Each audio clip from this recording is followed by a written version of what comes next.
नमस्कार, मैं कुलदीप सिंह। न्यूज का अड्डा पर आपका स्वागत है।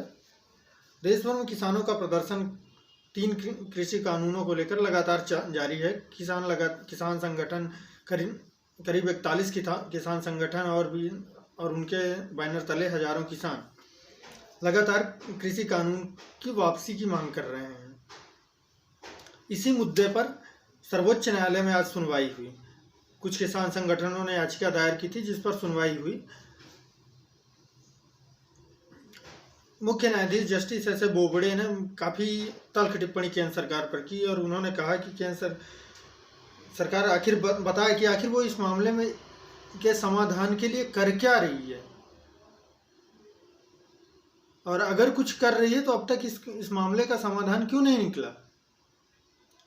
कोर्ट ने कहा कि लोग सड़कों पर बैठे हुए हैं, ठंड है, लोग मर भी रहे हैं, हालात बद से बदतर दिन ब दिन होते जा रहे हैं, 45 दिन बीत चुके हैं, फिर भी आप क्या रहे हैं। अगर इस कानून को आप नहीं रोकते हैं, ये कोर्ट ने कहा कि अगर केंद्र सरकार इस कानून को नहीं रोकती है, मतलब फिलहाल इसे लागू करने से नहीं रोकती है, तो कोर्ट इस पर आदेश जारी करेगा, इस पर एक्शन लेगा। जस्टिस बोबड़े ने कहा कि वह ये नहीं कहते हैं कि इस कानून को सरकार वापस ले, लेकिन सरकार ये बताए तो कि इस मुद्दे के समाधान के लिए आखिर वो कर क्या रही है। इतने दिन से 45 दिन बीत चुके हैं, हजारों की संख्या में किसान जो है डेरा डाले हुए हैं, तो इस मुद्दे के समाधान के लिए सरकार क्या कर रही है।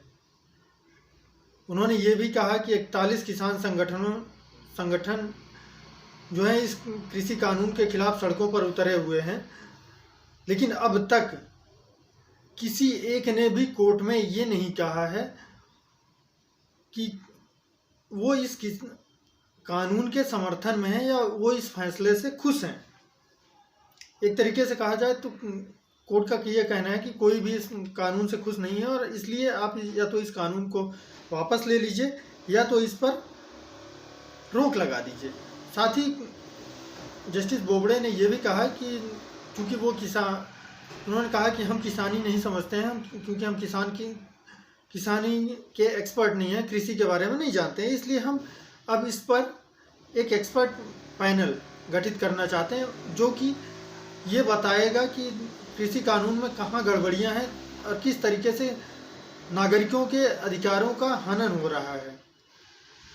इसके लिए कोर्ट ने बाकायदा ये भी कहा है कि केंद्र सरकार को आदेश दिया है कि वो उन सभी लोगों की लिस्ट सौंपे कोर्ट को जो इस मामले से जुड़े हुए हैं, ताकि एक एक्सपर्ट पैनल बनाया जा सके जो कि इस मामले में अंतरिम रिपोर्ट सरकार को सौंपे, माफ कीजिएगा, कोर्ट को सौंपे, जिसके आधार पर कोर्ट अपना फैसला सुनाएगा।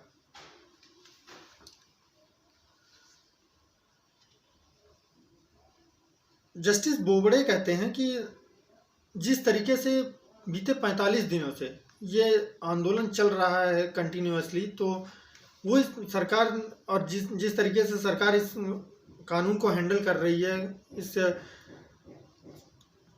एक तरीके से कहा जाए तो सरकार की जिद पर उन्होंने कटाक्ष किया है।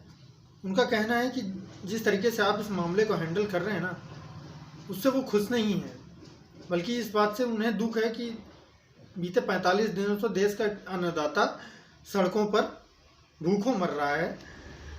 वो किस हाल में है, क्या कर रहा है, ये सारी चीज़ें कोर्ट ने कही है। अब बात करते हैं कि आखिर ये कृषि कानून है क्या और कब लागू हुआ। तो दरअसल कोरोना के पीरियड में सरकार को मिल गया था मौका। एक पंचवर्षीय बिताने के बाद मोदी सरकार को यह समझ में आ गया था कि किसानों की आय को दोगुना करने का और कोई तरीका नहीं है, और इस वक्त इसके कि एक बड़ा रिफॉर्म्स लाया जाए। जैसे कि वीपी सिंह की सरकार में एक बड़े रिफॉर्म के तौर पर जो है आरक्षण को लाया गया था। उस समय भी जब वीपी सिंह की सरकार में ये लाया गया था, आरक्षण का फैसला लिया गया था, तो हजारों लोग सड़कों पर उतरे, कई सारे लोगों ने आत्मदाह किया, सुसाइड कमिट किया, लेकिन फाइनली साल भर 2 साल बाद लोगों ने उसे एक्सेप्ट कर लिया। और जो ओबीसी कानून है, ओबीसी आरक्षण का कानून है, आज भी बाकायदा उसी हिसाब से चल रहा है। तो ठीक उसी प्रकार से सरकार की कोशिश ये थी कि एक बड़ा रिवोल्यूशन लाया जाए, एक बड़ा रिफॉर्म किया जाए कृषि के क्षेत्र में, जिससे कि किसानों की आय दोगुनी हो सके, उनमें कुछ सुधार आ सके। लेकिन इसके लिए ज़रूरी ये है कि सरकार को इस बात का आभास पहले से हो गया था कि इसका विरोध काफ़ी होने वाला है, इसीलिए मौका मिलते हुए केंद्र सरकार ने अध्यादेश जारी किया। जून के महीने में, जून 2020 में केंद्र सरकार इस कानून को लेकर एक अध्यादेश लेकर आई। और अध्यादेश के जरिए, अध्यादेश एक तरीके का नॉन परमानेंट अस्थायी कानून होता है जो कि 6 महीने तक वैलिड होता है। जब सरकार को लगता है कि कोई संसद का कोई भी सत्र नहीं चल रहा है और उसे ज़रूरत है किसी कानून की, तो बस वो अध्यादेश लेके आती है। अध्यादेश पर राष्ट्रपति का साइन होता है, उसके बाद तुरंत वो कानून लागू हो जाता है देश में। तो सरकार लेके आई, इसके बाद तब से चलता रहा। लेकिन 6 महीने बीतने के बाद सरकार को लगा कि अब this is the right time. तो इसलिए केंद्र सरकार ने इस कानून को जो है लोकसभा और राज्यसभा दोनों से पास करवा लिया। लोकसभा में तो पूर्ण बहुमत है, वहाँ कोई दिक्कत ही नहीं थी। एक व्हिप जारी किया और बस तुरंत सारे बीजेपी के कार्यकर्ताओं से वोटिंग करवा ली और हो गया। लोकसभा से पास करवाना चुटकी बजाने जैसा खेल था सरकार के लिए ये कानून। इसके बाद मामला आया राज्यसभा में। राज्यसभा में भी एक तरीके से लगभग पक्ष में ही थे सब, समान तरीके से 105 करके थे। लेकिन फिर भी अगर जिसकी सरकार होती है तो वो अक्सर देखा जाता है कि सरकार अपना अरेंजमेंट खुद कर ही लेती है। वही हाल यहाँ भी हुआ। जो विपक्ष था कांग्रेस के नेतृत्व में, वो बाहर बैठ गया धरना देने, और अंदर सरकार ने, बाकी जो विपक्षी दल राजी नहीं भी थे तो उनको इस बात के लिए मना लिया कि भाई एक काम करो, आप राजी नहीं हो ठीक है, लेकिन वोट भी मत करो। आप वोट नहीं करोगे तो आपकी मौन स्वीकृति हमें मिल जाएगी, हम अपना कानून पास करा लेंगे। यही हुआ। जेडीयू शिवसेना और बीजेडी जैसी पार्टियों ने इस पर वोट ही नहीं किया, तो सरकार ने आराम से इजली इसे पास करा लिया। वहाँ से पास होते ही एक राष्ट्रपति के पास चला गया, वहाँ से तुरंत कानून में बदल गया। अब बात करते हैं इस कानून में है क्या। इस कानून में 3 चीज़ें हैं। एक भंडारण की है, दूसरी एमएसपी की है, तीसरी यह है कॉन्ट्रैक्ट फार्मिंग की। कॉन्ट्रैक्ट फार्मिंग बुरी नहीं है, एक तरीके से कहा जाए तो कॉन्ट्रैक्ट फार्मिंग बुरी नहीं है, बस इसे कुछ सुधारों के साथ लागू किया जा सकता है।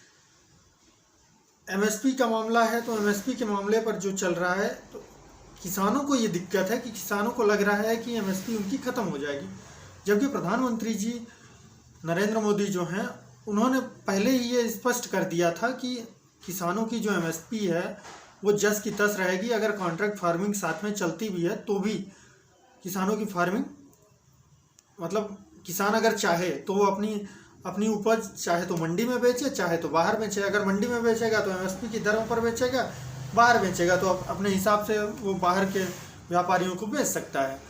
तो इसी को लेकर सारा मुद्दा फंसा हुआ है। किसानों को कहना है कि एमएसपी सारी की सारी जितनी भी क्रॉप्स हैं, बेसिकली जो पंजाब और हरियाणा के किसान हैं वो गेहूं और चावल को लेकर प्रोटेस्ट कर रहे हैं कि गेहूं और चावल पे ऐसा होना चाहिए। लेकिन अब उनका कहना है कि ज्वार है, बाजरा है, मक्का है, ये सारी चीज़ें, तमाम जितनी भी फसलें हैं सब पर एमएसपी। अब चूँकि किसान निकल पड़ा है सड़कों पर, तो अब उन्हें लग रहा है कि लगे हाथ सारी चीज़ें निपटा लेते हैं। तो इन सारी चीज़ों पर प्रोटेस्ट चल रहा है किसानों का, जबकि सरकार ये इस बात की गारंटी दे चुकी है कि ना आपकी मंडियाँ ख़त्म होंगी, ना आपके जो है आड़तिये ख़त्म होंगे, ना ही आपकी एमएसपी ख़त्म होगी। बल्कि सरकार आपको एक और अन्य रास्ता खोल रही है कि आप अपना ट्रेड जो है, अपना उपज, अपनी फसल जो है, पहले एक मार्केट से दूसरे मार्केट में भी बेच सकते हैं, अब आपको कोई रोक नहीं लगाएगा। तो ये सारी चीज़ें थी। इसके अलावा है भंडारण की, तो भंडारण वाला मामला थोड़ा सा गड़बड़ है। इस पर सरकार को जो है सोचने की ज़रूरत है, क्योंकि इसमें यह है भंडारण में कि आपदा की स्थिति में लोग भंडारण नहीं कर सकेंगे। इसके अलावा लोग अपनी उपज का भंडारण कर सकते हैं, जब उन रेट हाई हो तो अपनी उपज को वो मार्केट में बेच सकते हैं। लेकिन इसमें कई सारे पहलू हैं। मसलन ये है कि किसान, अगर देश में सभी किसान जमींदार नहीं है, सभी किसान बड़े नहीं है, सभी के पास गोडाउन्स नहीं है, तो अगर छोटा किसान जो है, जिसके पास 2 एकड़ 4 एकड़ 5 एकड़ तक ज़मीनें हैं, तो प्रोडक्शन करेगा वो रखेगा कहाँ? सरकार का कहना है कि आप भंडारण कर लीजिए, जब आपको लगे कि मार्केट में रेट अच्छा है आपके हिसाब से, तो आप उसको बेच सकते हैं। लेकिन ऐसा नहीं हो सकता ना। इसका सीधे फ़ायदा उन लोगों को मिलेगा जो आढ़तिये हैं या जो सेठ साहूकार लोग हैं, व्यापारी हैं, उनको फ़ायदा मिलेगा। इसलिए किसान इसका विरोध कर रहे हैं लगातार। लेकिन ऐसा नहीं है कि हर चीज़ गलत ही है, कुछ चीज़ों के साथ इन कानूनों को लागू किया जा सकता है। बहरहाल सरकार को ये सोचने की ज़रूरत है कि सरकार के साथ साथ किसानों को भी ये सोचने की ज़रूरत है कि जब सरकार कह रही है कि जहाँ भी कानून वापस नहीं होगा, लेकिन अगर कानून के किसी भी क्लॉज में आपको कहीं भी दिक्कत है तो आप बताइए, सरकार उस पर संशोधन करने के लिए तैयार है। लेकिन किसान जो हैं इस बात पे अड़े हुए हैं कि सरकार अपनी ही मतलब कानून को ही वापस ले, जो संभव नहीं है। क्योंकि देखिए, सरकार कानून को अगर वापस लेती, संभव इसलिए नहीं है क्योंकि इससे सरकार की भी बेइज्जती होगी और वो सरकार अपनी फजीहत करवानी नहीं चाहेगी। बहरहाल आज के लिए इतना ही। अगर आपको मेरा वीडियो अच्छा लगा हो तो लाइक और शेयर करें, कमेंट करें, सब्सक्राइब भी करें।